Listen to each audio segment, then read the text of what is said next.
저는 이 시간 내려놓음이라는 제목으로 하나님 말씀을 전하려고 합니다.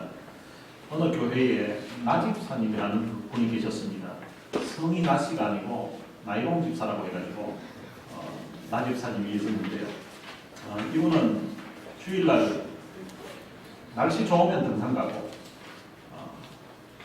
비 오고 바람 불면 그때 교회에 와서 예배 드리는 그런 분이었습니다. 이분이 워낙 등산을 좋아해서 주일 화창하고 좋은 날은 어떻게 그 건물 안에 들어가가지고 예배를 드린다고 했냐. 하나님이 창조하신 그 대자연에 그 산에 올라가서 하나님을 찬송하고 이래야 그게 참 예배지. 뭐 이렇게 자기 변명하면서 날씨 좋은 날은 늘 등산을 갔다 보니. 근데 어느 날도 주일인데 아침에 보니까 날씨가 너무 좋은 거예요. 그래가지고 이분이 이제 등산을 갔습니다. 등산을 갔는데 산 꼭대기에 올라가서 막 야호라고 외치기도 하고 하니까 기분이 너무 좋았습니다. 그런데 산을 또 오르면서 좀 피곤하고 이래서 낮잠을 이제 자리를 펴고 자게 되었습니다. 그런데 한 주간 동안 막 일도 또 많이 하고 또 산도 올라오면서 피곤했던 탓인지 잠깐 자려고 했는데 한잠이 들 거예요. 그러고 나서 이제 깨고 나서 보니까 이게 깜깜한 거예요. 이게 산에서 뭐 텐트 치고 잠을 잔다고 생각 안 했기 때문에 이게 손전등도 하나도 없고 그날따라 해도 달도 하나도 없는 거예요. 보니까 깜깜해가지고 눈앞에 아무것도 안 보이는 거예요. 야, 큰일 났다 싶은 거예요. 이제 아무것도 보이지 않는데 이제 대충 자리를 이렇게 챙겨가지고 산을 내려오는데 보이진 않으니까 이제 발로 뜨듬거리면서 겨우 한 발자국 한 발자국 이런 식으로 이제 산을 내려오게 되었습니다. 근데 한참 내려오다가 이 발을 잘못 디뎌가지고 미끄러지게 됐어요. 미끄러지는데요. 이게 미끄러지면서 막 내려가는데 뭘 잡으려고 하니까 옆에 잡히는 놈이 하나도 없는 거예요. 그러다가 막 계속 내려가는데 이제 큰일 났다 싶은 거예요. 이제 죽었다 싶은 게. 그러다가 나중에 이제 뭔가 이제 막 떨어지는, 밑으로 떨어지는 느낌이 들었는데 옆에 딱 손에 하나 잡히는 게 있었는데 나무가 하나 잡혔어요. 나무를 잡았는데 근데 바닥에 뭘 디디려고 하니까 바닥에 아무것도 안 걸리는 거예요. 발을 양쪽으로 양발을 막 해봐도 다 있지가 않아요. 밑에 보니까 뭐 어차피 아무것도 안 보여요. 와, 이게 절벽이구나. 생각하고 이제 이거 지금 잡고 있는 이 나무를 놓게 되면 이제 떨어져서 이제 나 오늘 여기서 이제 끝나는구나. 이렇게 생각하니까 너무 막 후회가 되는 게 있었어요. 특별히 제일 먼저 후회가 되는 게 오늘 주일인데 내가 오늘 등산을 오지 않고 교회 예배 드리러만 갔다고 하더라도 이런 상황은 오늘 내가 당하지 않았을까 하는 그 생각이 들었습니다. 그래가지고 하나님 앞에 회개 기도를 했습니다. 하나님, 그래도 제가 집사인데 오늘 주일날 교회에 가지 않고 등산을 와가지고 이런 일을 당하게 됐는데 주일날 하나님 예배 드리러 가지 못했던 건 하나님 용서해 주십시오. 그걸 또 회개하고 나니까 또 다른 것들도 생각나는데 이때까지 자기가 이럴 줄 알았으면 신앙생활을 좀 열심히 할 건데 이제 하나님 뵐 걸 생각하니까 하나님 제가 제대로 신앙생활을 하지 못했던 것 그리고 헌금생활도 제대로 못하고 교회 봉사도 제대로 못했던 것 하나님 용서해 주십시오.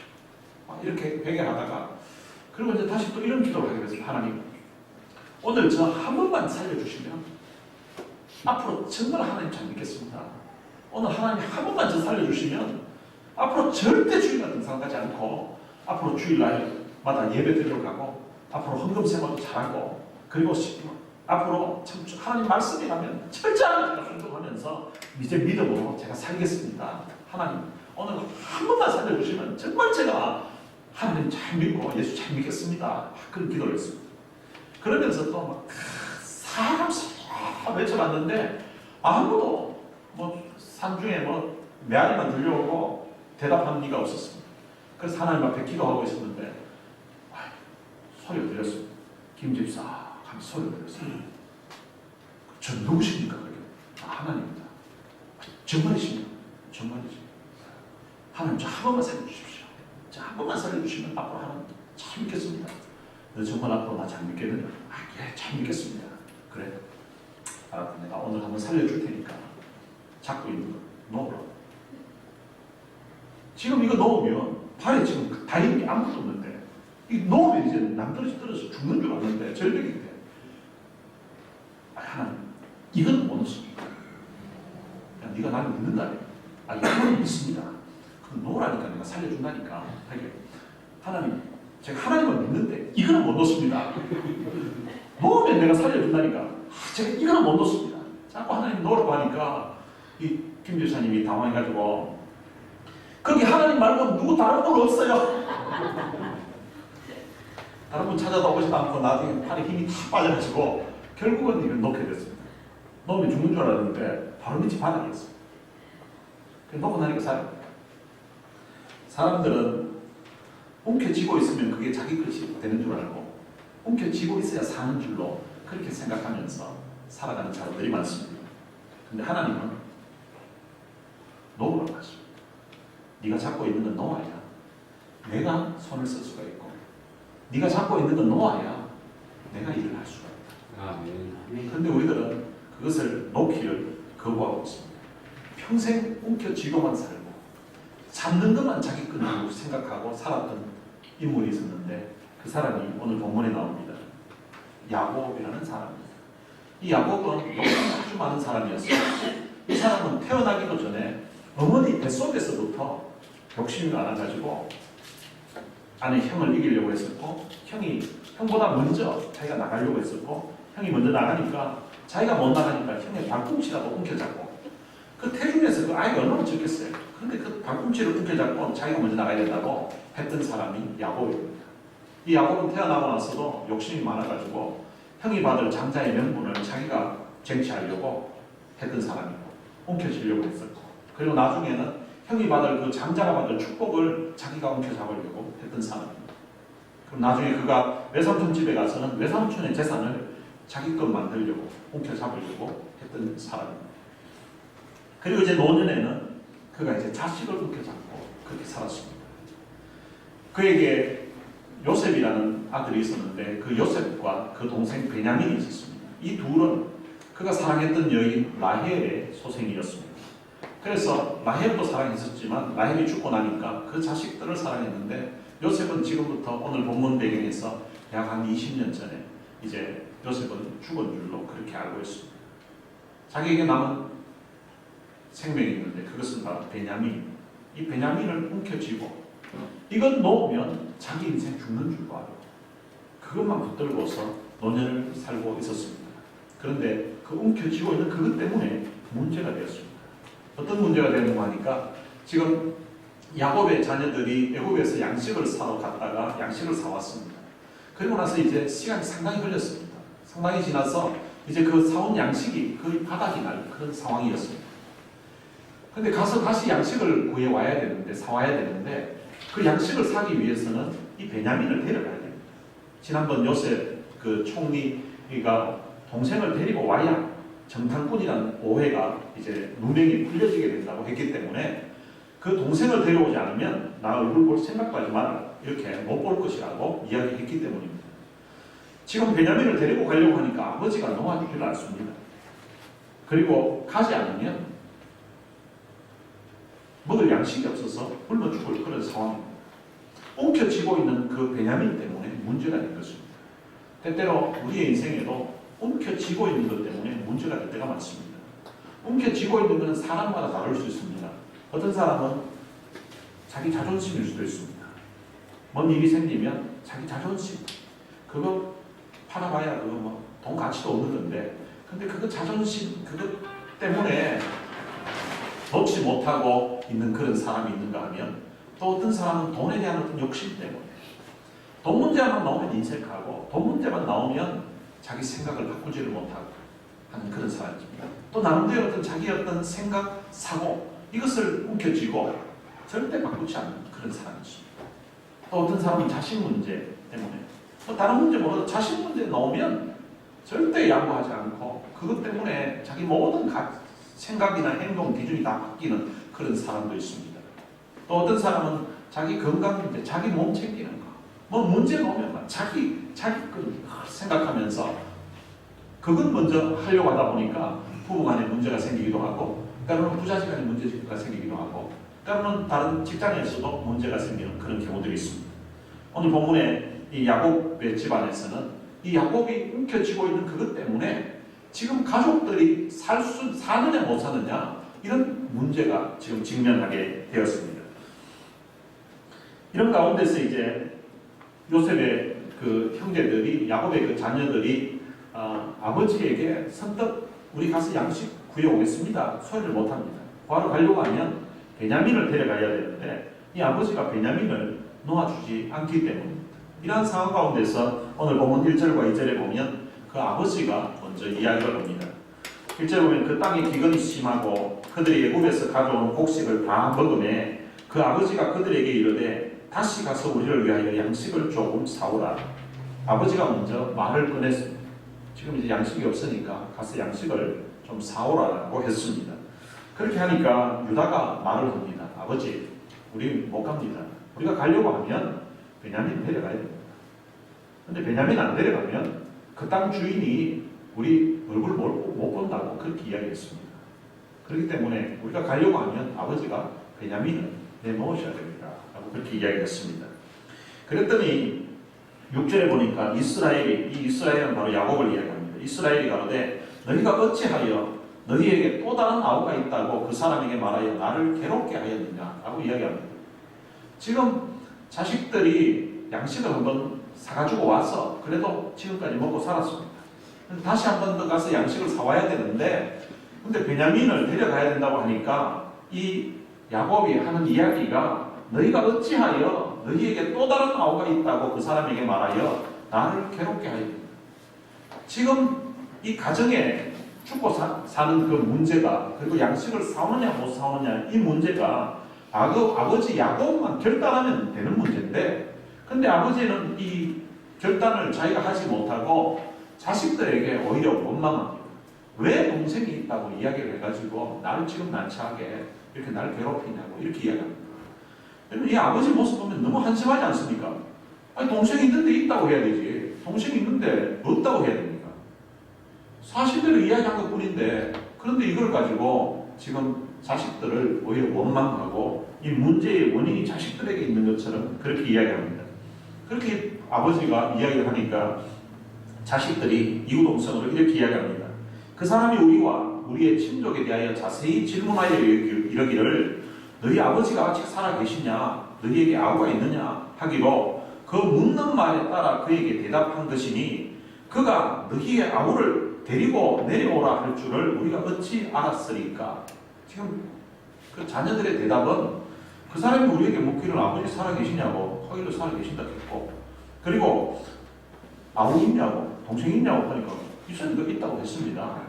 그런데 그 묻는 말에 대답하다 보니까 아우 데리고 오라고 한 건데 그 사람이 아우 있다고 해가지고 아우 데리고 오라 할 줄은 우리 전혀 생각도 못했습니다. 이렇게 대답을 했습니다. 때때로 전혀 생각지도 못했던 이런 일들이 우리 인생에 발생할 수 있습니다. 누구의 잘못도 아니고 마치 그 요셉의 지금 형제들이 그 사람이 아버지 살아 계시냐? 당연히 살아 계시니까 살아 계신다고 대답했고 동생이 있냐? 하니까 동생이 있다고 대답한 것처럼 우리의 인생에도 그냥 나는 내 하는 일을 했고 그냥 저 사람은 저 사람 하는 일을 했는데 그런데 전혀 생각지도 못했던 그런 문제들이 우리의 삶의 현장에서 발생할 수 있다는 것입니다. 전혀 의도하지 않았던 그런 일들이 생기면 그곳에 하나님의 섭리가 있을 수 있겠구나 이렇게 한 번쯤 생각해 보는 것도 필요합니다. 누구의 잘못이 아니라 하다 보니까 이런 일이 발생하는 거예요.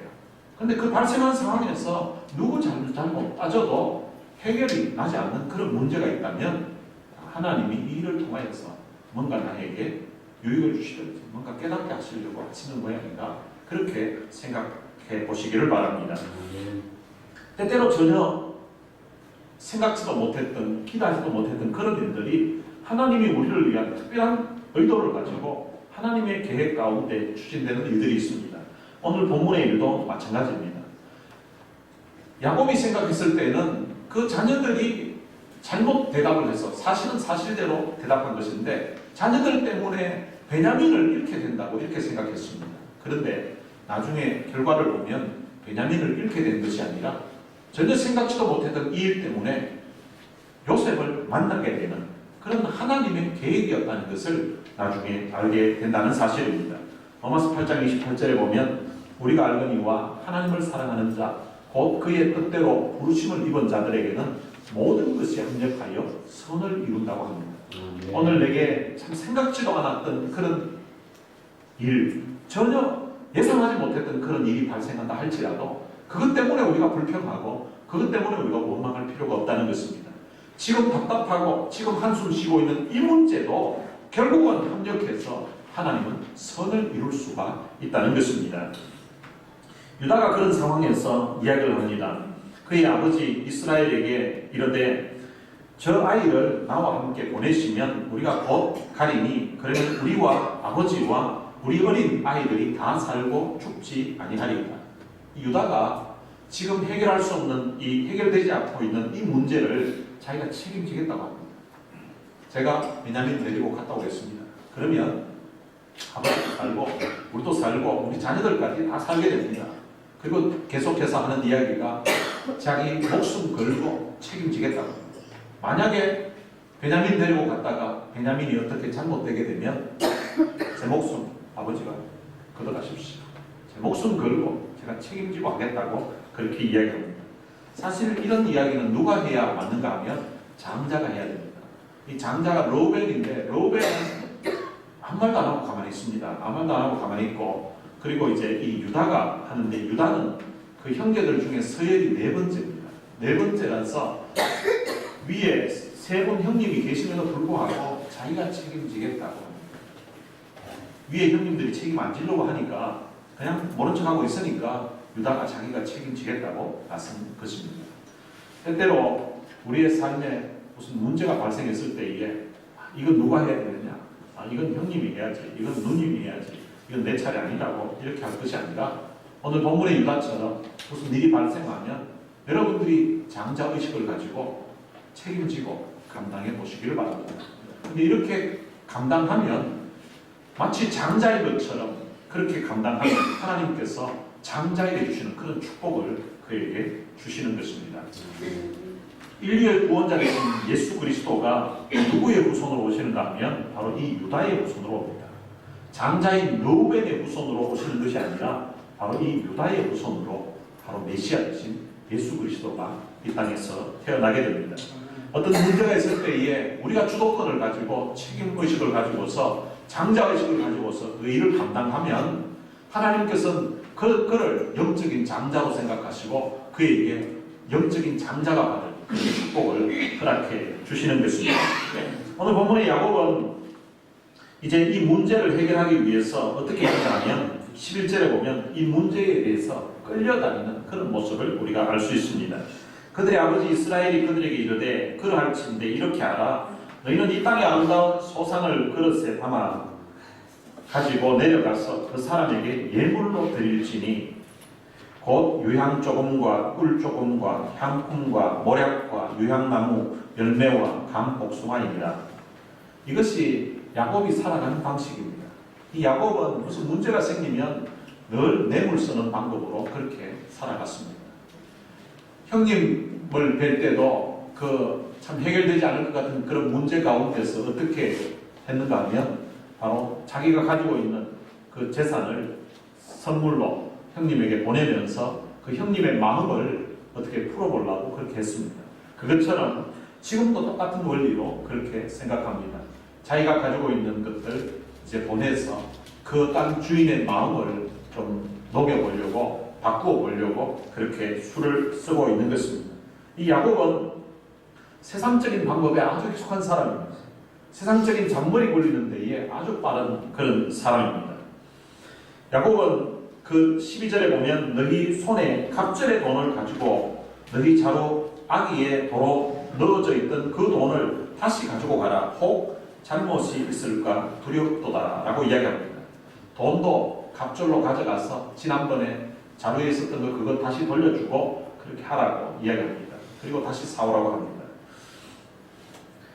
야곱은 예물을 보내고 돈을 보내고 이렇게 하면서 이 문제를 해결하려고 합니다. 그러면서 뒷부분에 보면 잘못이 있을까 두렵도다 라고 합니다. 야곱은 하나님을 신뢰하지 않습니다.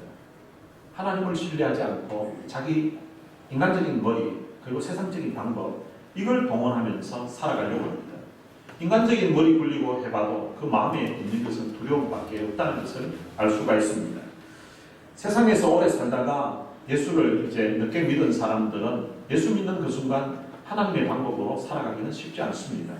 세상적인 그 방법과 그리고 이 하나님의 방법, 이것이 한동안 왔다 갔다 하면서 그렇게 살아가게 되기도 합니다.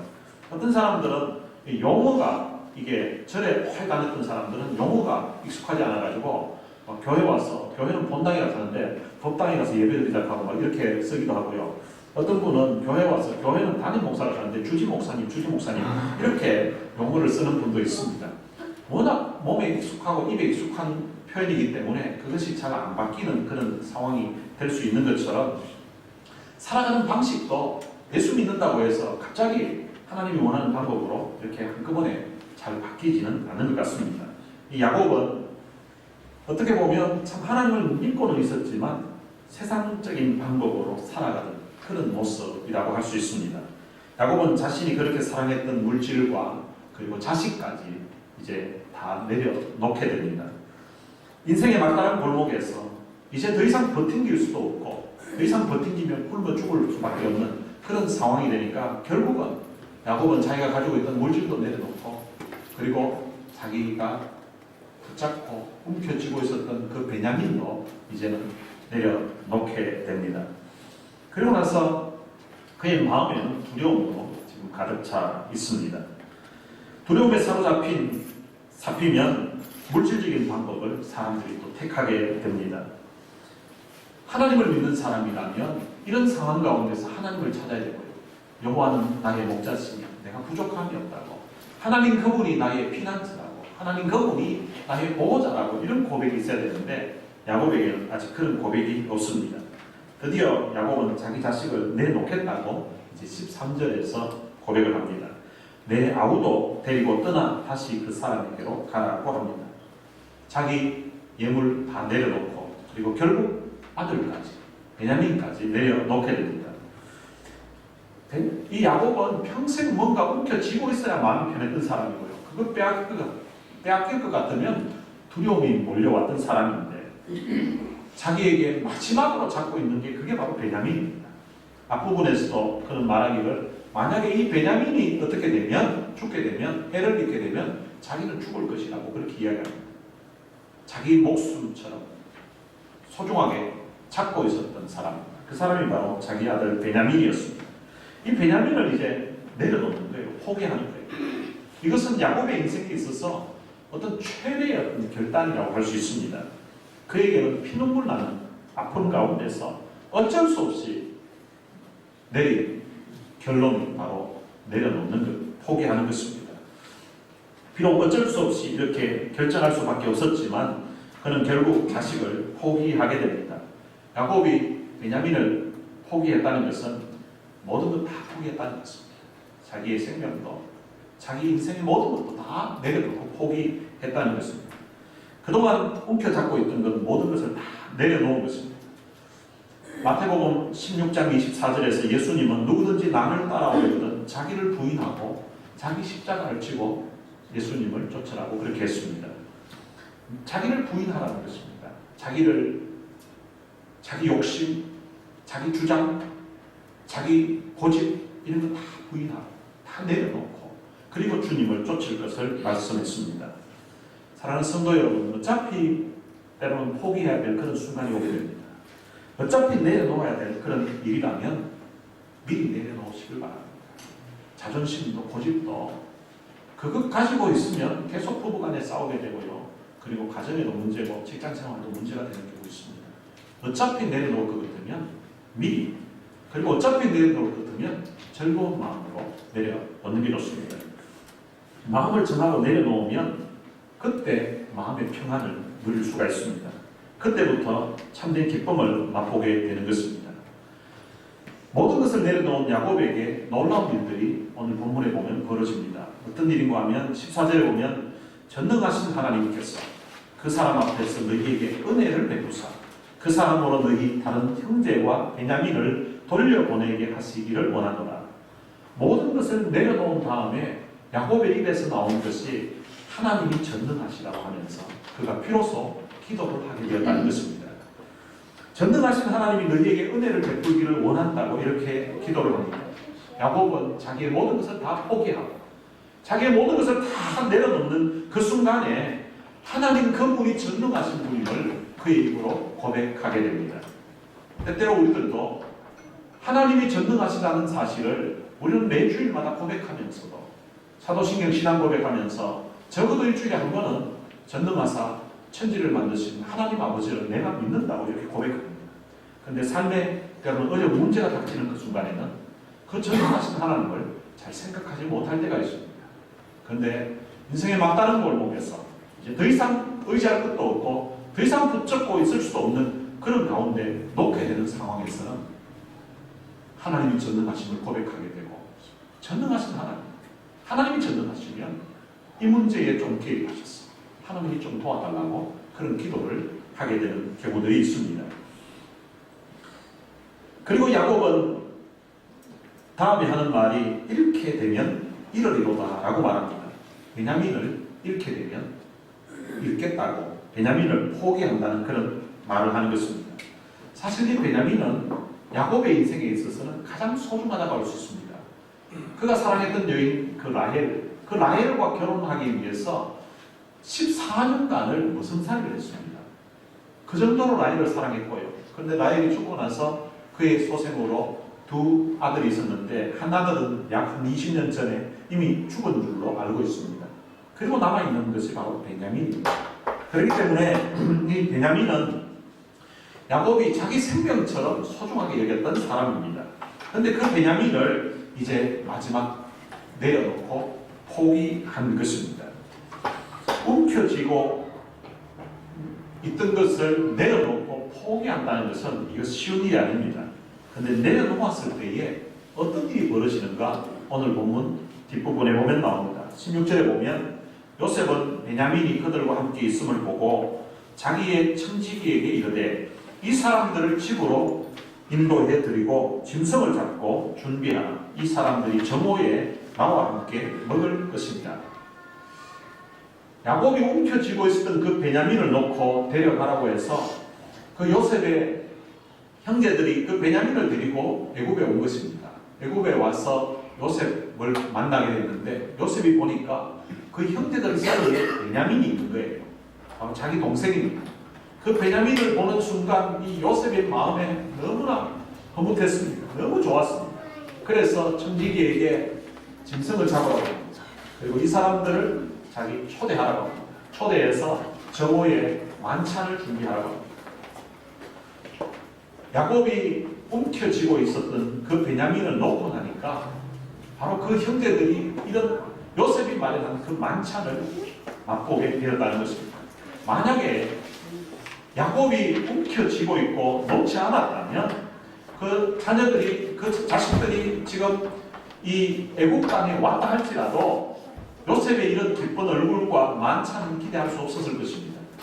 그들에게는 오히려 감옥이 기다리고 있을 거고요. 어쩌면 생명의 위협까지 느끼는, 생명이 끝날 수도 있는 그런 상황이 벌어질 수도 있습니다.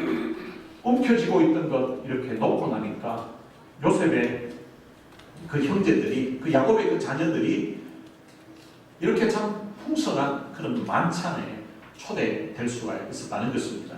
오늘 우리 인생도 마찬가지입니다. 우리가 움켜쥐고 있는 것, 그것 내려놓으면요, 남편이 내려놓으면 아내의 얼굴에 미소가 있고 기쁨이 있을 수 있습니다. 내가 움켜쥐고 있었던 것 내려놓으면요, 자녀들의 얼굴에 기쁨이 있을 수가 있습니다. 내가 움켜쥐고 있던 것 내려놓으면요, 다른 사람들이 얼굴에 기쁨이 있을 수 있고요. 누구보다도 내 욕심, 내 자존심, 내 고집으로 움켜쥐고 있던 것 내려놓으면 마치 베냐민을 보는 그 요셉의 얼굴에 미소가 있고 만찬을 준비하게 된 그런 기쁨이 있었던 것처럼 우리를 바라보는 하나님의 얼굴에 기쁨이 있고 하나님의 얼굴에 만찬을 준비하고 싶은 그런 마음이 들어갈 수가 있다는 사실입니다. 여러분, 베냐민을 놓은 것은 베냐민 잃는 것이 아닙니다. 움켜쥐었던 베냐민 놓고 나니까 나중에 보니까 요셉 만나게 되는 그런 축복을 경험하게 된 것입니다. 우리 인생도 마찬가지입니다. 우리가 움켜쥐어야만 이건 다 내 것인 줄 아는데 내려놓으면 하나님이 그때부터 역사하실 수 있습니다. 내려놓으면 하나님이 책임지십니다. 내려놓으면 하나님이 우리 인생 가운데 개입하셔서 하나님이 일을 하실 수가 있습니다. 우리가 내려놓으면 그것을 잃는 것이 아니라 내려놓으면 그것을 통하여서 오히려 요셉을 만나게 되는 것과 같은 그런 놀라운 은혜, 그런 축복을 경험하게 된다는 것입니다. 한국의 목욕탕에 가면 이런 말이 있습니다. 맡기지 않은 물건은 책임지지 않습니다. 그리고 주인 배 이렇게 해놓았습니다. 맡긴 물건만 책임지겠다는 것입니다. 우리 하나님도 마찬가지입니다. 우리가 내려놓고 하나님 앞에 맡기면 하나님이 우리 인생을 책임지십니다. 그런데 우리가 쥐고 있으면 그것 가지고 한번 해보라고, 내가 얼마나 버티나 하는 데까지 한번 살아보라고 그렇게 합니다. 결국은 막판에 내려놓게 됩니다. 어차피 내려놓을 것 같으면 기쁜 마음으로 내려놓는 게 좋습니다. 즐거운 마음으로, 기쁜 마음으로, 참 기쁜 마음으로 십자가 지고 가면, 그러면 우리의 마음에 참 기쁨을 얻게 되고 평안을 맛볼 수가 있게 된다고 합니다. 사랑하는 성도 여러분, 여러분 삶에도 혹시 베냐민처럼, 야곱이 베냐민처럼 참 움켜잡고 있는 것들 있다면 한번 내려놓아 보시기를 바랍니다. 그러면은 요셉을 만나게 되는, 그리고 또한 요셉이 마련한 그런 만찬을 맛보게 되는 그런 축복을 하나님이 여러분들의 삶의 현장에 베풀어 주실 것입니다. 오늘은 말씀을 생각하면서 같이 찬양을 부르고 싶습니다. 내가 주인 삼은 모든 것 내려놓고 내 주 대신 주 앞에 나가 내가 사랑했던 모든 것 내려놓고 주님만 사랑해. 여러분, 주인 삼고 있었던 것, 어쩌면 야곱의 인생에서는 돈이 주인이었고 야곱의 인생에 있어서는 자식이 주인 같았습니다. 그 쥐고 있는 걸 놓으면 자기는 죽는다고 그렇게 고백할 정도로 그것이 그렇게 소중한 것처럼 생각했습니다. 그런데 내려놓고 나니까 오히려 20년 전에 죽은 줄 알았던 요셉을 만나게 되는 그런 축복을 그가 경험하게 됩니다. 여러분, 움켜쥐고 있는 거, 쥐고 있으면 이건 내가 안 됩니다. 내려놓아요. 내려놓아요. 오늘 우리 찬양하면서 정말 내가 주인 삼고 있을 때도 혹시 있다면, 그것이 어떤 사람에게는 돈일 수도 있고요, 어떤 사람에게는 자식 문제일 수도 있고, 어떤 사람에게는 내 욕심일 수도 있고, 어떤 사람은 자기 고집일 수도 있습니다. 이 고집도 너무 세면 그냥 고집이라고 한 거죠. 똥고집이라고. 아무짝에도 쓸모없는 그런 자존심, 그런 고집일 수도 있습니다. 그런 것들을 한번 내려놓아 보시길 바랍니다. 오늘 그런 말씀 생각하면서 같이 찬양하시겠습니다. 내가 주인 삼은 모든 것 내려놓고 내 주 대신 주 앞에 나가 내가 사랑했던 모든 것 내려놓고 주님만 사랑해. 내가 주인 삼은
평생 움켜쥐고 그렇게 살았었는데 생의 마지막 순간에 마지막에까지 붙들고 있었던 그 베냐민, 자기 생명처럼 생각했었는데 그건 내려놓았습니다.